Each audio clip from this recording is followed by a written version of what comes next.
Hello everyone, welcome back to the Cine Bijou podcast.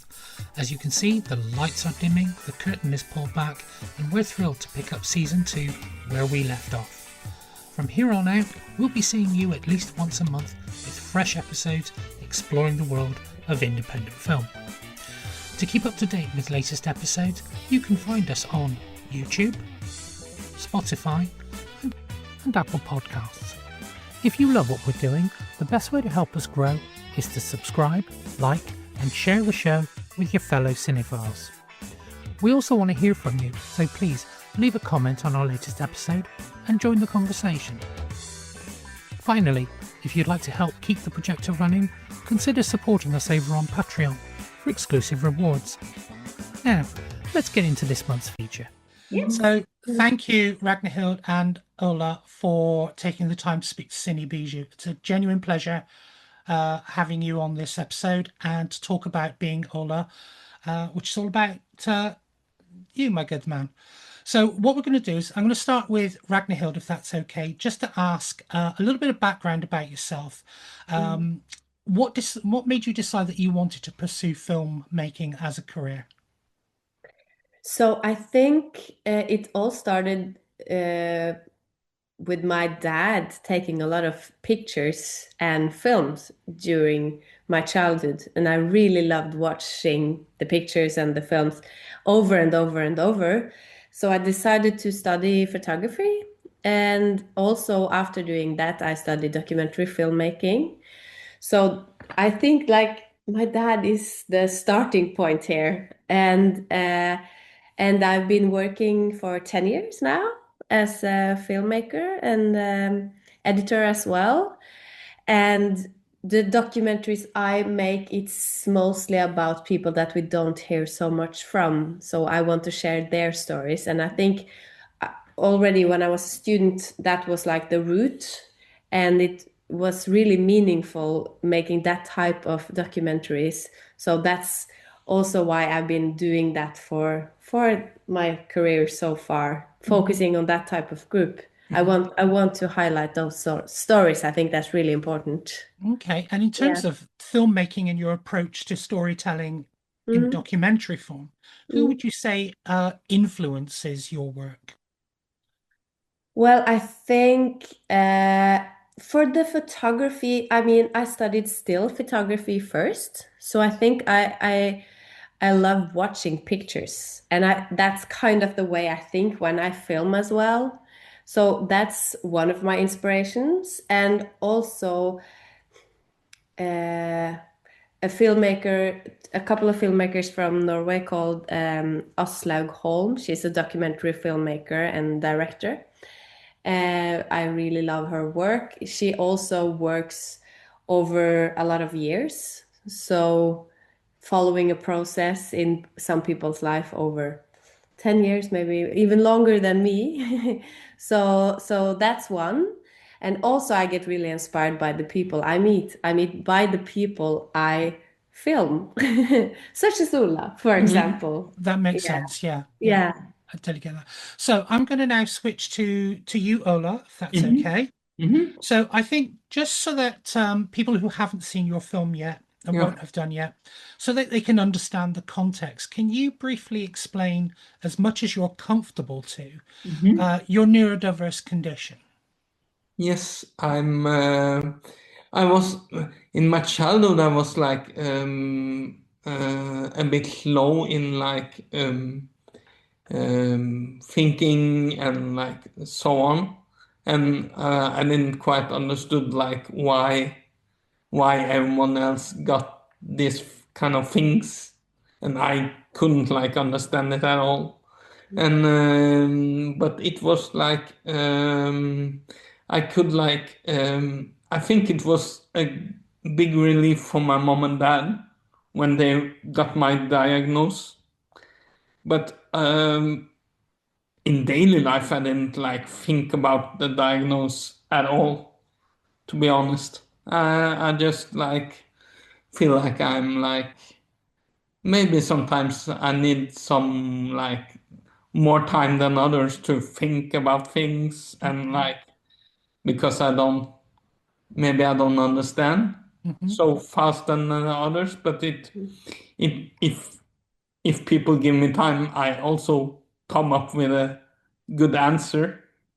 In terms of the idea for the documentary, I'm going to direct this to you, Ola, but if you prefer to hand over to Ragnhild, that's fine. So, where did the idea come about for this documentary and for you, Ola, as the main central figure? Ska It jag was starta? it was because of Ragnhild. She was like in the when she was going to this filmmaking school, she was having she was it was a task in the school that she was like supposed to make a movie about a place similar to Vidarosen. So she and her schoolmates decided they were like going to Vidarosen and making a portrait. And then I was like a part of like 4 people.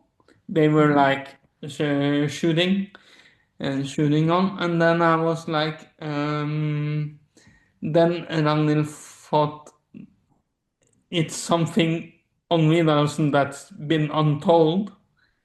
She didn't knew then what, but Yeah. it was in the end it turned out to be my story. And can I ask, what was your reaction to the initial proposal, especially for this documentary, especially since it was going to be more about you? How did you feel? In the beginning, I was like kind of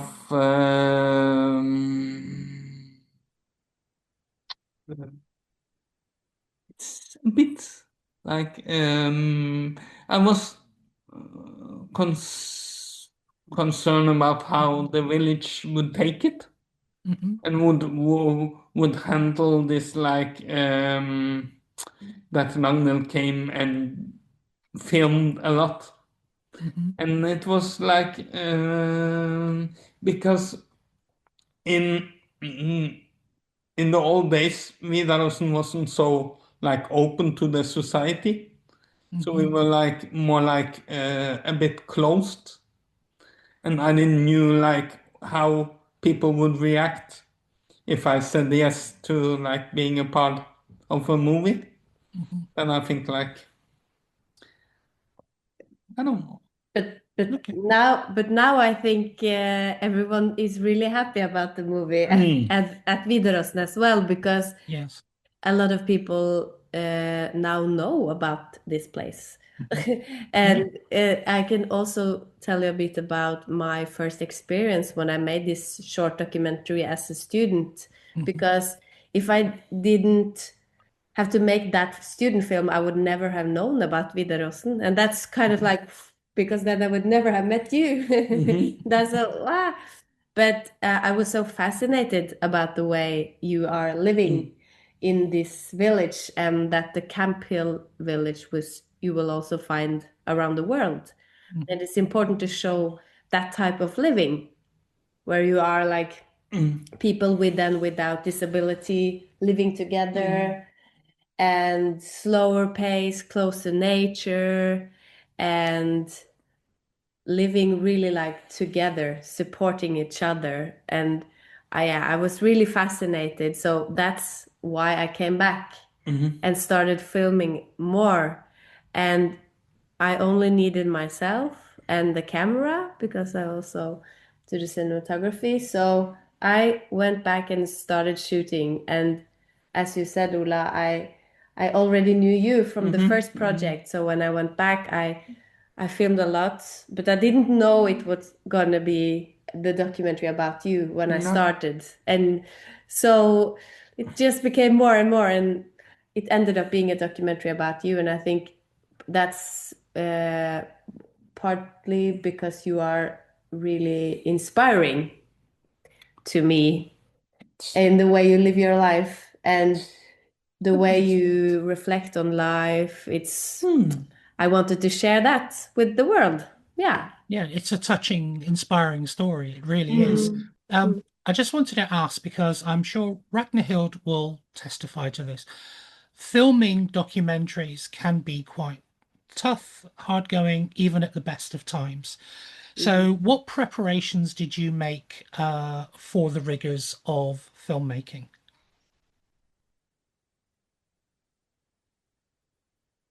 Husker du? Nei, ikke Nei. helt. Så Sorry. no, no, No, no. that's No okay. stress. That's Det var fine. det der med at Mhm. selv om det er mye, Ja. så har du liksom sagt ja og Ja. sånn. Ja. Like I was like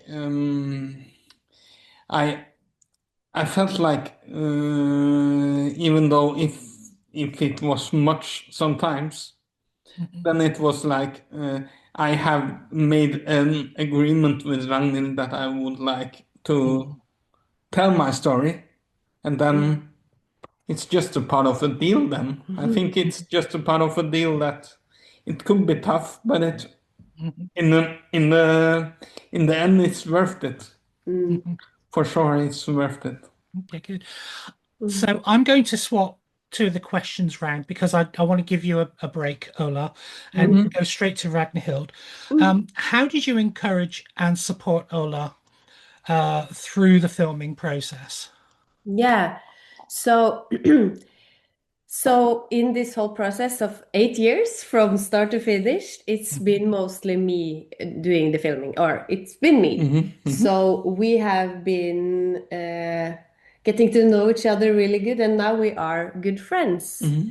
mhm, And I think the way I made the film with me being there over such a long period of time, hopefully that made you feel secure and that you can open up and that I will respect your answers and I will show it in the most respectful way in the documentary. And we had a lot of conversations over the years, and some of those answers are kind of a important part of the documentary where you reflect on what is happening or in your life. And I think those reflections is really also making me think on my life.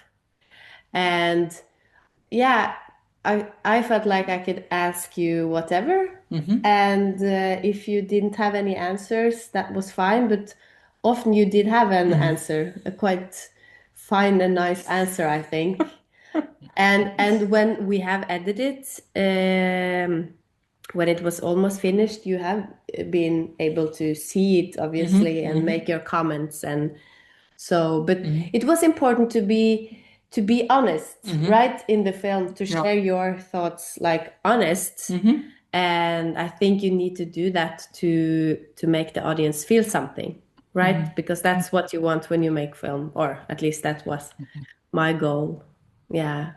Well, I think you achieved it, Ragnhild, because Thank you. the honesty does come through, and Ola's authentic story really does come through. And I was very moved by a lot of the revelations, some of which were things, Ola, that you revealed for the first time. Mm. And you're very open throughout this film. You Mm-hmm. talk quite freely. Mm-hmm. And now I know why, from what Mm. Ragnhild's told me.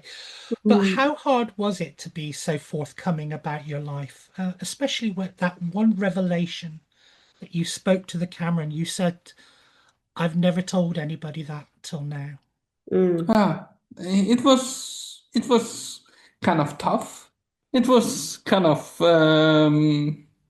because then I was so safe and so good taken care of by Ragnhild, and I thought like then I thought like maybe I could tell her this without like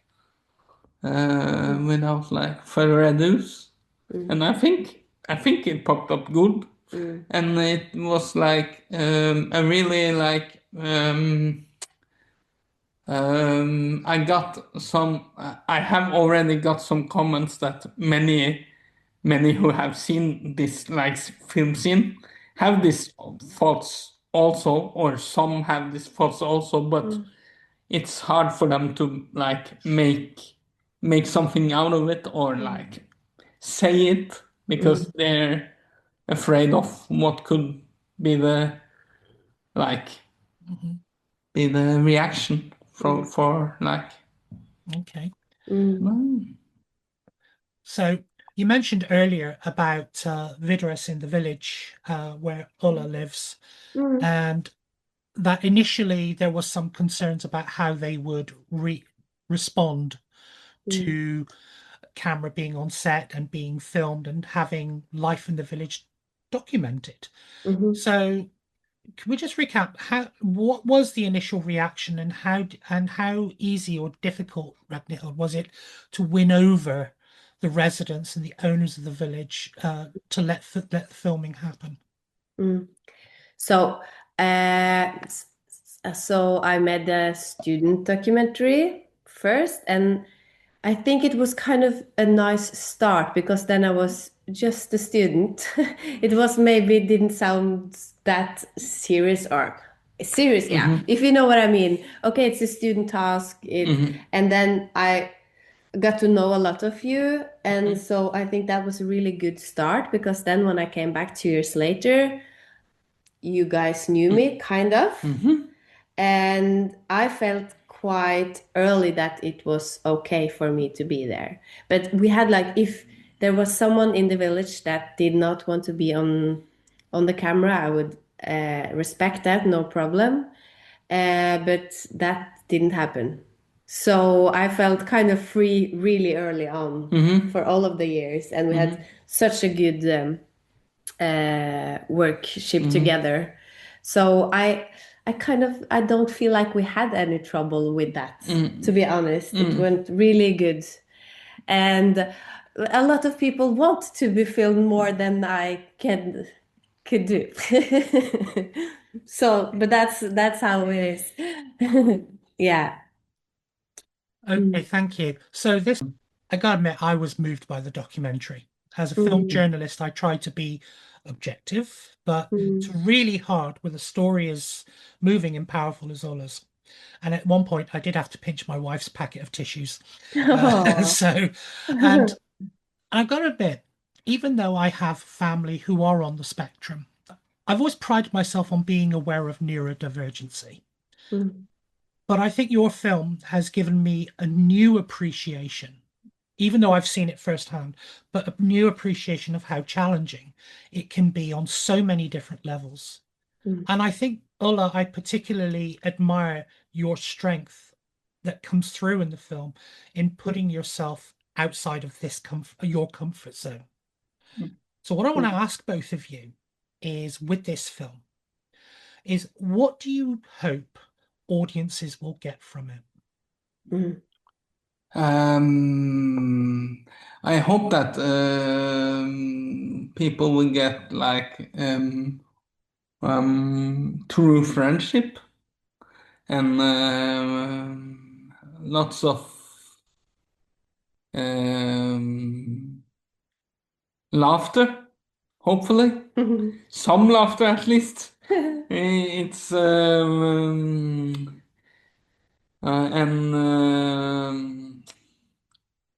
maybe also some wise words. That's up for the people to say. But it's like I have heard from people have seen the movie that there are some wise words in the movie, and that is like I can't believe that.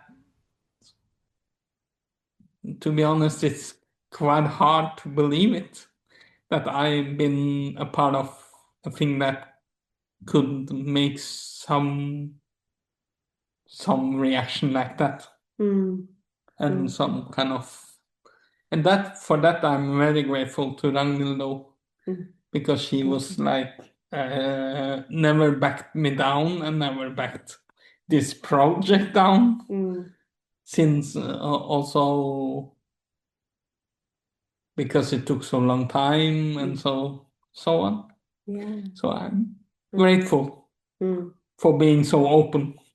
Yeah, that's nice. Also.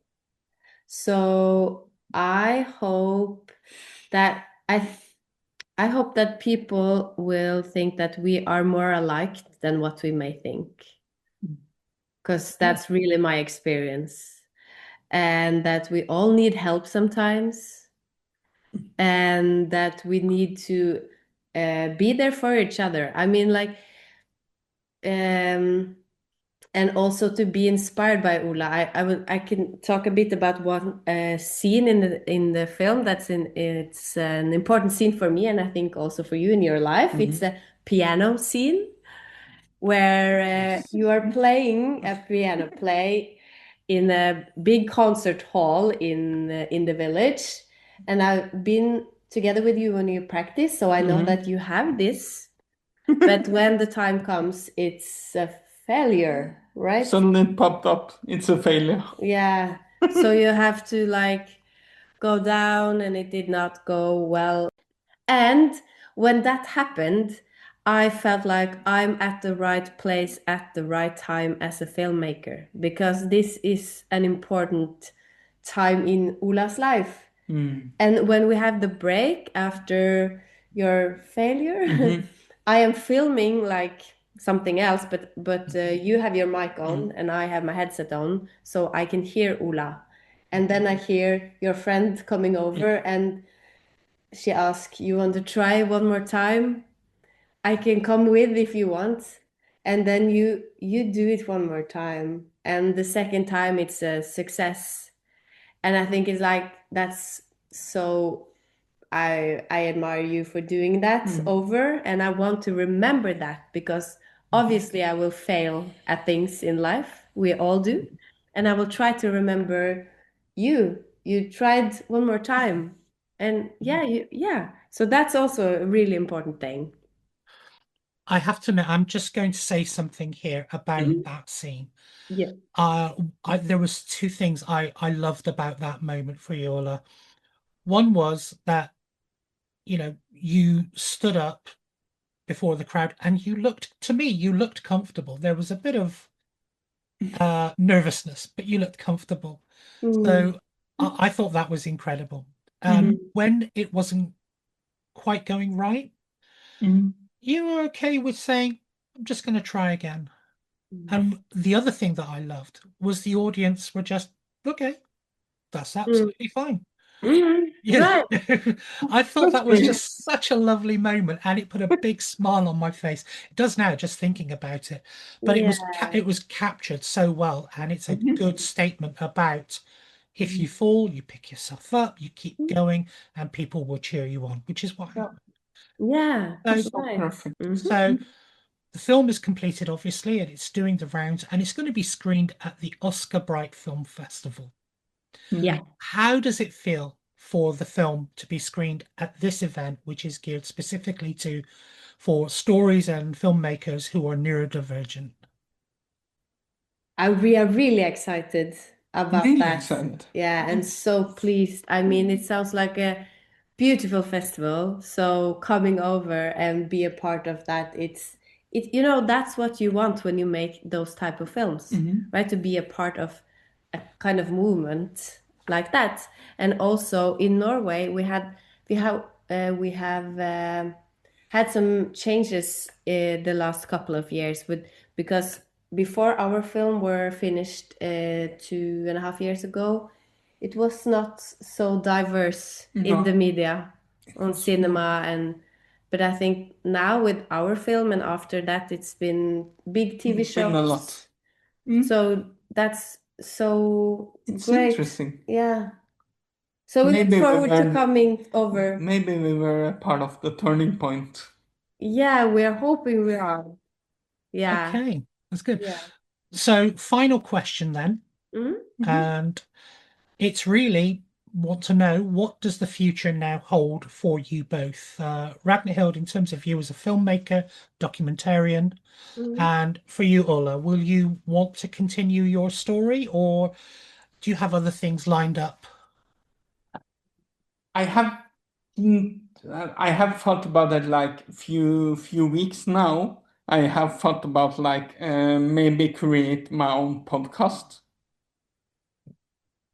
with Right. like my childhood heroes with those people who were like famous, and they still are famous now, but they were like very special for me back then when I was younger, and I asked them about like how they are like bringing the version they were now into the work they are doing nowadays. It's going to be interesting to like know. It's going to be like it's yeah. Today I talked a lot about it, but since before yesterday, it was just in my head, and I was just thinking about it, and now I'm starting to speak with someone about it, and now I'm telling the whole world about my idea. That's got to feel amazing. Hopefully, it will be a podcast someday. I would really like to hear it. Well, Yeah. I would tune in, definitely. Yeah, right. And I'm working on some new documentary projects. So I'm in the game. I hope not to only do 8 years projects, but it will be some years before my next film is finished. But I'm working on it. Well, that's it for this episode of Cine Bijou. Thanks for joining us as we pulled open the curtain once more, revealing the world of independent film and the creative mavericks who make it all happen. You can find this and every other episode on Spotify, Podbean, YouTube, and of course, Apple Podcasts. And if you enjoyed this episode, why not leave a star review or drop us a comment? It's a small gesture, sure, but it means the world to us, and it helps fellow film fans find their way to us too. Make sure you also follow us on all the usual social media haunts, Instagram, Facebook, Threads, and Blue Sky.